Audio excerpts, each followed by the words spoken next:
Chapitre 20. La Tribune, 19 juin 2001.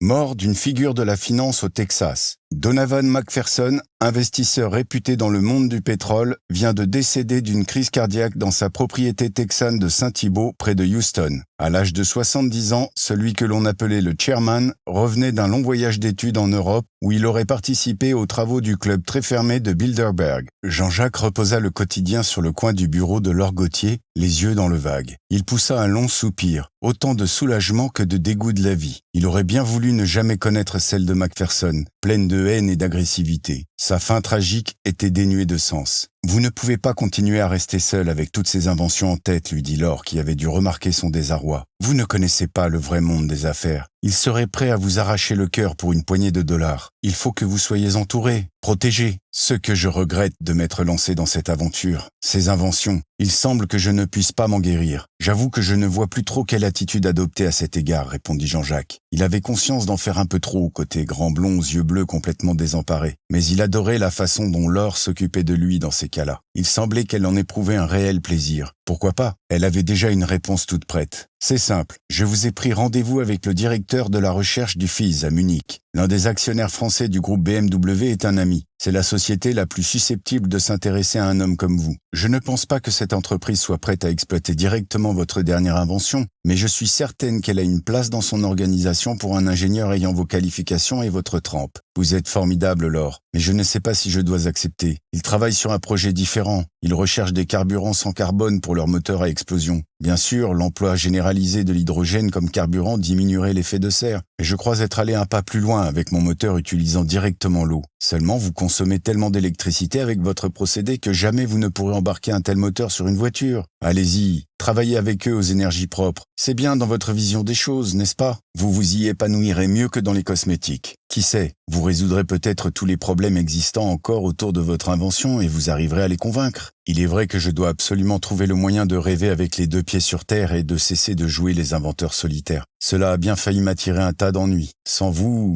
à la bonne heure, je vois que nous nous comprenons. Restez encore un mois dans notre société, formez votre remplaçant, prenez des vacances au soleil et rejoignez-les en septembre. Vous verrez, tout ira bien. C'est promis, Laure. Et vous savez que vous pourrez toujours compter sur moi. Dès qu'il fut sorti du bureau de Laure Gauthier, Jean-Jacques se précipita sur son téléphone. En dehors du plaisir de pouvoir enfin utiliser ce compagnon de tous les instants qu'il avait dû abandonner pendant plusieurs jours, il avait hâte d'annoncer la nouvelle à Sylvie. Maintenant que cette affaire s'était terminée, il l'espérait, par la mort du vindicatif chairman, il mesurait plus encore l'aide primordiale que lui avait procurée son ami. Sans aucun doute, c'était son idée de planter un grain de sable dans la machinerie machiavélique de leur adversaire, qui avait conduit à la fin tragique de celui-ci. N'arrivant pas à la joindre, Jean-Jacques prit contact avec Marc, probablement mieux renseigné. « As-tu des nouvelles de Sylvie? Il paraît qu'elle est partie en Afrique avec Saïd. Il a parlé d'elle à son client qui lui a dégoté un engagement dans le cadre de journée de la francophonie à Dakar. Les deux tourtereaux joignent l'utile à l'agréable, répondit Marc. Un vrai coup de foudre. Qu'a-t-elle fait de tous ses élèves et de tous ses fans?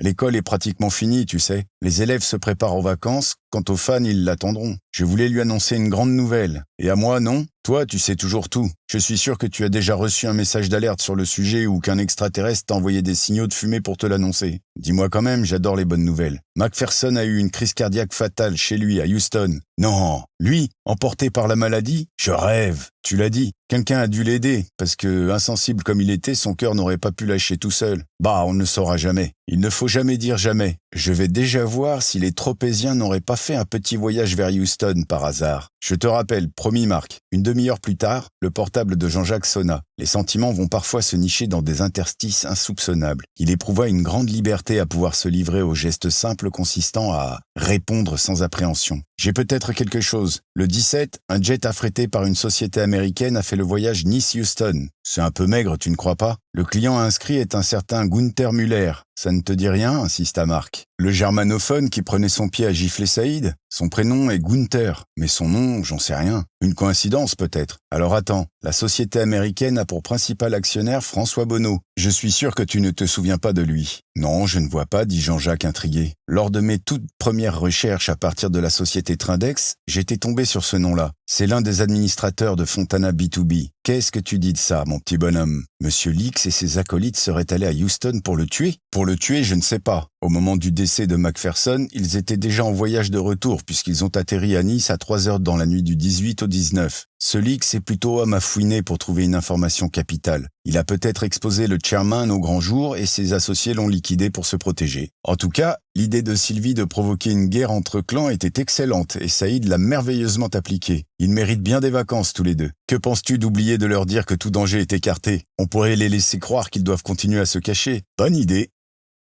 Dakar. La scène se rallume. Sylvie vient de terminer sa dernière chanson. Dans la salle, la foule est subjuguée. Le silence demeure total pendant 5 secondes, puis une ovation phénoménale explose. Le public crie et pleure à la fois. Sylvie salue pour la 8e fois, puis s'éclipse doucement, à reculons, très impressionné par les vibrations de l'air tropical déchiré par cette clameur rythmée. Son service terminé, Saïd l'attendait depuis quelques minutes dans les coulisses. Comprenant son émotion, il l'a pris dans ses bras pour la porter directement dans la Mercedes dont il pouvait encore disposer quelque temps. Le chauffeur leur ouvrit la porte arrière et quitta rapidement les lieux avant que la foule ne se rende compte que leur idole venait de passer près d'eux. Elle s'était donnée à fond au cours de ses derniers concerts sur ce continent qui, sans lui rappeler sa Guyane ancestrale, la troublait profondément. Quand ces peuples pourront-ils décider pour eux-mêmes et vivre libres, en paix? Combien de guerres et de troubles interethniques devront-ils encore traverser avant que les factions rivales ne comprennent qu'ils n'étaient que des pions, les pantins d'un jeu qui les dépassait tous et les menait peut-être à un pouvoir éphémère, mais plus sûrement encore à une mort éternelle. Et encore, par comparaison au reste de l'Afrique, le Sénégal était un pays relativement calme. Ils arrivèrent bientôt à l'hôtel Méridien Président, un 4 étoiles de 360 chambres situé pointe des Almadies à Yoff, sur la côte près de Dakar, bâti dans un parc parfaitement entretenu par une armée de jardiniers. Il attirait une clientèle cosmopolite venue profiter du climat très favorable et de l'arrière-pays plein de mystères. Pour faire les derniers mètres qui les séparaient du bungalow, près de la délégation française, Saïd la souleva au sortir de la voiture et la porta dans ses bras jusqu'à la salle de bain. Il enroba précautionneusement la chevelure tressée de sa belle chanteuse dans un bonnet de plastique transparent, la déshabilla doucement sans qu'elle oppose la moindre résistance, ni ne fasse d'effort pour l'aider tant était grande sa fatigue physique et nerveuse. Il régla la douche à une température adéquate et déposa Sylvie sous cette pluie bienfaisante. L'abandonnant à ce délice revigorant, il se dévêtit rapidement et alla plonger dans la piscine uniquement éclairée par les étranges petites lumières qui bordaient les cheminements dallés du jardin clos. En quelques longues brassées, il élimina le stress de la journée et les odeurs de foule bigarrée amplifiées par la température et l'humidité de Dakar à cette période de l'année. Tout en se laissant caresser par l'eau tiède, il ne pouvait s'ôter de l'esprit les nuits fabuleuses qu'il venait de passer avec Sylvie. Sous des dehors presque prudes, cette femme cachait un tempérament de feu. Lorsqu'elle revenait sur Terre après l'état mystique dans lequel la mettaient ses apparitions en public, elle ne se contentait pas de se laisser faire comme elle en avait donné l'apparence dans la dernière demi-heure. Elle menait encore la danse, tirant de lui des cris et des râles qu'il ne se savait pas capable d'émettre, lui faisant perdre totalement le contrôle de lui-même. À force de penser à elle, sa sexualité exacerbée se distinguait nettement lorsqu'il sortit de la piscine, nu comme il y était entré. Il se hâta vers son bungalow en se frictionnant vigoureusement la tête et le dos. Sylvie, plus détendue, allongée sur le ventre, sa petite culotte rouge mettant particulièrement en valeur ses fesses calipiges, le regardait arriver à la dérobée, anticipant la soirée, le reste de la vie avec lui. La solide carrure de son amant, ses fesses musclées et son bas-ventre qui trahissait l'état de ses pensées, la troublèrent délicieusement. Elle le vit s'étendre à côté d'elle et sentit sa bouche qui la mordillait dans le cou, descendant le long de son dos jusqu'au creux de ses fesses qu'il baisa d'abord pudiquement. Devinant qu'il avait besoin d'un signe de sa part pour s'enhardir, elle envoyait la petite culotte rouge rejoindre la serviette de Saïd sur le sol. Même si elle s'en était fait la promesse, elle n'arriverait pas à se laisser dorloter. Il fallait que ce soit elle la première qui pose ses mains sur lui, touche la peau de ce beau mâle, lui dicte sa loi en le regardant au fond des yeux, le fasse onduler à sa convenance. Elle s'enroula comme une liane autour de lui, réinventant la technique d'un body-body rythmique. À la fin, n'y tenant plus, elle s'ouvrit sur lui et le prit en elle, d'un coup dans un râle d'assouvissement de son désir retenu. Elle le chevaucha ainsi longtemps en donnant libre cours à son fantasme. Cet homme à la carrure impressionnante et au caractère bien trempé se livrait à elle corps et âme. Elle tirait un plaisir indicible à détenir le pouvoir de le mener à son paroxysme. Lorsqu'elle fut prête, elle se fit plus pressante, le caressa, griffa sa poitrine et le haut de sa cuisse en rejetant la tête en arrière pour recevoir son plaisir au plus profond d'elle-même. Elle ressentit dans son ventre en feu les jets puissants qui l'inondaient, déclenchant en elle comme une série de gerbes d'étincelles. Elle prolongea longuement ses mouvements de hanche, jusqu'à ce qu'elle sente l'ardeur de son amant se calmer et qu'il l'entoure de ses bras pour la serrer contre lui. « Toi, je t'aimerai toujours », murmura-t-elle avant de s'endormir. Les stridulations inopportunes du téléphone eurent raison du sommeil béat dans lequel étaient tombés les deux amoureux enlacés. À 6 heures du matin, Saïd avait peine à émerger des limbes de cette nuit torride. S'il avait eu la force de décrocher le téléphone, c'était surtout pour qu'il s'arrête de vriller ses tympans endoloris. Il faut dire que Sylvie n'avait pas non plus épargné ses oreilles, qu'elle considérait à juste titre comme une zone érogène particulièrement efficace. Sa langue dardée avait exploré tout ce que son corps comportait de ces interstices, dont il ignorait lui-même qu'ils puissent provoquer une telle extase. « Saïd, désolé de vous réveiller. J'ai besoin de vous, un impondérable. Pouvez-vous me rejoindre dans ma suite, disons dans une demi-heure ?»« Oui, monsieur le sénateur. »« Qui est-ce » demanda Sylvie. « Où sommes-nous ? Quelle heure est-il ?»« Oui, ma chérie, » fut la réponse de Saïd qui tenta de se rendormir illico. « Saïd, tu as dit monsieur le sénateur ? Il faut te lever, hein ? Le sénateur, il a un ennui ? J'y vais. » Se précipitant dehors, Saïd se rendit vite compte que les abords de la suite du sénateur étaient calmes et qu'il était nu une fois de plus dans le parc. À l'approche d'un couple de noctambules en goguette et ne sachant que faire de son érection matinale, il plongea dans la piscine, ce qui eut pour double effet de le calmer et de le réveiller, dans cet ordre. Puis se saisissant d'une serviette de bain, dans la pile mise à la disposition des baigneurs à l'angle du bassin, il s'en drapa majestueusement et retourna se préparer pour remplir son devoir. Le même spectacle que la veille au sortir de son bain l'accueillit lorsqu'il entra dans la chambre, mais sans la petite culotte rouge. « C'est bête que je sois allé la noyer dans la piscine », se dit-il en pensant à sa posture avantageuse de la minute d'avant. « J'aurais pu... pas le temps. » Saïd, au travail. Rasé et douché en 15 minutes, il se glissa hors de la pièce non sans avoir remis un peu d'ordre dans la tenue de Sylvie. Qui sait, avec ses portes toujours ouvertes, ce qu'elle aurait pu s'attirer comme ennui en s'exposant ainsi. 2 coups rapidement frappés à la porte de M. Pacini lui obtinrent la réponse attendue. Il pénétra sans bruit dans la suite de son employeur qu'il trouva habillé, rasé de près, en pleine conversation en anglais avec un interlocuteur lointain. À se demander si cet homme prenait le temps de dormir. « Merci Thomas, je vous rappellerai pour vous confirmer la venue de l'artiste et vous dire l'heure de notre arrivée. Au revoir. Je ne vous dérange pas ? » « Non, entrez Saïd. Voulez-vous du café ? » ?»« Avec plaisir, monsieur le sénateur. Avez-vous un souci ? Que puis-je faire ? Pouvez-vous rester encore 4 jours avec moi ? » ?»« Bien sûr, monsieur. J'avais pris mes dispositions pour une éventuelle prolongation. Avec mademoiselle Donadieu ? Il faut que je lui demande. Le club a-t-il encore besoin d'elle ? Demanda Saïd qui commençait à se poser des questions en pensant à la personnalité spéciale du propriétaire corse du club où chantait Sylvie. « Non, c'est moi, répondit le sénateur en avalant une gorgée de son café. « Hein ? Pour tout vous dire, je viens de perdre un excellent ami américain. Sa famille me l'a annoncé tout à l'heure. Il faut que je me rende à l'enterrement demain matin. Et vous désirez que je vous y accompagne ? Cela ne pose pas de problème. Est-ce pour me faire plaisir que vous voulez également emmener mademoiselle Donadieu ? Vous me touchez, monsieur. Si cela vous fait plaisir, j'en suis très content. Mais franchement, j'avais une idée derrière la tête. » Imaginez son sénateur, lubrique, avec une idée derrière la tête ? Non, mais qu'est-ce qui lui prenait ? Devenait-il jaloux et possessif au point de soupçonner son propre client d'avoir des vues sur Sylvie ? Bon Dieu, il fallait qu'il se soigne. La personnalité, la sensibilité et la voix de mademoiselle Donadieu m'ont ému au plus haut point, poursuivit Pacini. J'aurais souhaité, si elle le voulait bien, qu'elle nous accompagne pour diriger la chorale et chanter le requiem de Mozart à l'enterrement de mon ami. Lui et sa famille aiment tant la musique. Je suis sûr qu'elle en sera honorée. Je vais lui en parler sur le champ. La cérémonie aura lieu à Saint-Thibault, dans la chapelle privée de mon ami. En région parisienne ? Demanda Saïd qui avait déjà entendu ce nom-là quelque part. Non, c'est une réplique de l'abbaye de Saint-Thibault,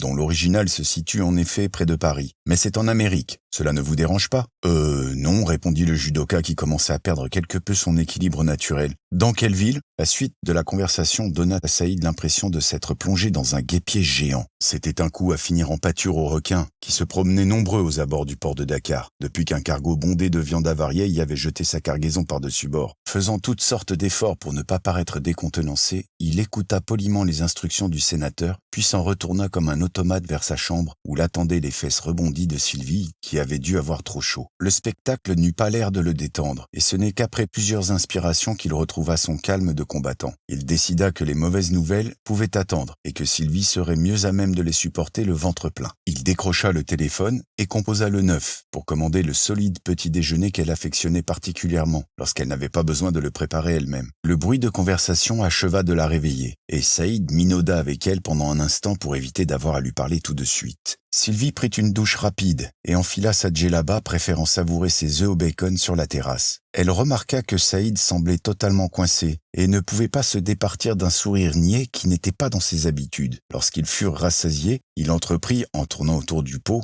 de lui expliquer la situation. « Le sénateur nous offre un voyage. À tous les deux, mon doudou? Formidable. En quel honneur? En fait, il a besoin de toi pour chanter. Tu lui as dit oui, j'espère. Quand est-ce qu'on part? Chanter où? Pour l'enterrement d'un de ses grands amis. Ah, oui, je donne aussi ce genre de prestations. J'aime beaucoup les gens qui ont le tact d'y penser. Cela fera plaisir à la famille. A-t-il choisi le programme ou est-ce qu'il faut que j'y réfléchisse? Il m'a parlé du Requiem de Mozart. Attention, il faut au minimum un orgue et une chorale. Je l'ai entendu parler d'une chorale. Je crois que c'est prévu. Il a besoin de toi pour la diriger et pour chanter. Faut pouvoir répéter, c'est pour quand? Nous partirons cet après-midi. Et tu parles de voyage en plus. Ce serait dans quel pays? États-Unis, Texas. Quelle coïncidence! On va peut-être pouvoir aller rôder du côté de... dit Sylvie espiègle. Tu ne crois pas si bien dire, Anona Saïd, de plus en plus mal à l'aise. Tu m'intrigues. C'est à Houston que l'on va? À côté. Écoute, tu sais que le sénateur est très bien introduit en Afrique, dans les milieux décisionnaires et notamment en ce qui concerne le pétrole. J'ai compris. Tu veux dire que l'on risque de rencontrer Macpherson à cet enterrement? Ce n'est pas ça. Relax, darling. Il ne nous connaît pas. Tu n'as rencontré que Lix et vu que nous avons pourri leur relation, il ne risque pas d'être là. Laisse-moi parler. L'enterrement, c'est celui de Macpherson. Le Macpherson? Tu déraisonnes? Tu l'as vu vivant et agressif il y a pas 15 jours. Ne demande pas comment il est mort. Je n'en sais pas plus. Il s'agit d'aller chez lui, dans sa chapelle, lui chanter un requiem, puis l'enterrer sur place. Si j'ai bien tout compris, nous sommes venus en Afrique, avec ton sénateur, pour te mettre à l'abri de ces forcenés, et ton sénateur est l'un de leurs amis. Ne parle pas si fort. S'il apprend le rôle que nous avons joué entre Lix et Macpherson, notre compte est bon. D'abord, mon sénateur est un ami de Macpherson, mais cela n'implique pas qu'il fasse partie de la bande. Je le connais suffisamment. Il n'est pas vendu aux Américains. Il travaille pour son propre compte, pour son parti et pour sa politique. Et puis, ce n'est pas nous qui l'avons tué tout de même, s'insurgea Sylvie. De toute façon, il me semble difficile de refuser l'invitation sans éveiller les soupçons, chuchota Saïd. Je ne lui ai jamais dit non jusqu'à aujourd'hui. Pacini sait bien que nous mourrons d'envie de voir du pays et que tu adores chanter. Demandons à Marc ce qu'il en pense. Il est au travail à cette heure-ci. Il a peut-être d'autres renseignements qui pourront nous aider à nous décider. Sylvie agrippa fébrilement le combiné et tenta de joindre la standardiste. « Mademoiselle, je voudrais appeler Paris. C'est vous, Mademoiselle Donadieu? Je suis heureuse de vous entendre. Vos chansons sont merveilleuses. Est-ce que je pourrais tout à l'heure vous demander un autographe sur votre photo? Oui, mais pour Paris. Ah, mademoiselle, je suis désolé. L'interurbain est gâté. Mais si vous allez dans la direction de la ville, à 100 mètres, il y a une cabine téléphonique. Elle a été trafiquée, ajouta-t-elle en baissant la voix. Vous ne payerez qu'une communication locale pour appeler votre numéro de Paris. Allez-y, ce n'est pas loin. Et puis quand vous reviendrez, vous me signerez votre photo, c'est promis, hein? Oui, c'est promis. Merci, Doudou. J'y vais, dit Saïd. D'une cabine, je pourrai parler plus tranquillement. Il fit les quelques dizaines de mètres en toute hâte malgré le soleil qui commençait à chauffer et composa rapidement le numéro du portable de Marc. Oui, Saïd? Comment as-tu deviné? Lorsqu'un numéro africain s'affiche sur mon Bouygues, cela ne peut être que toi. Comment se passent les vacances? Et Sylvie? Formidable, mais il y a un développement inattendu qui me met dans une position très inconfortable. Peux-tu me confirmer la mort du Croulant, l'empereur, tu sais? Ah, comment l'as-tu su au fin fond de ta brousse? Le tam-tam africain? Cesse donc tes blagues racistes et réponds à ma question. La réponse est oui. Crise cardiaque. On ne voulait pas vous en parler pensant que vous resteriez caché un peu plus longtemps. On estimait que vous le méritiez, c'était juste une blague. Quand tu sauras la suite, je ne sais pas si tu trouveras matière à plaisanter. Dans quelles circonstances est-il mort? Je ne sais pas exactement, mais les Tropéziens sont allés là-bas auparavant. Ils y sont peut-être pour quelque chose, on ne le saura jamais. Donc ils s'y sont rendus. Mais est-ce qu'ils y sont toujours? Non, ils ont fait le voyage de retour avant le décès, dans la nuit du 18 au 19. Qu'est-ce qui te chagrine? Tu le regrettes? Ce qui me chagrine? C'était un ami du sénateur, voilà ce qui me chagrine. Il lui a rendu des services en Afrique, je crois. Pas possible, l'interrompit Marc. Et mon employeur s'est mis en tête de nous emmener avec lui à l'enterrement. Il veut faire chanter un requiem à Sylvie. Sans blague, répondit Marc, uniquement sensible au côté farce de la situation. Qu'en dit Sylvie? Qu'elle salue la sensibilité du sénateur, qu'un requiem est tout à fait dans ses cordes et qu'elle est morte de trouille à l'idée qu'on est venu se cacher dans la gueule du loup, répondit Saïd, en appuyant sur la fin de sa phrase. Qu'est-ce que tu en penses? Marc rit franchement avant de donner son avis, ce qui était déjà en soi une façon de le donner. C'est cocasse, mais vous n'avez aucune raison de vous inquiéter. L'affaire est bien cloisonnée. Seul Lix te connaît et il ne risque pas de leur dire.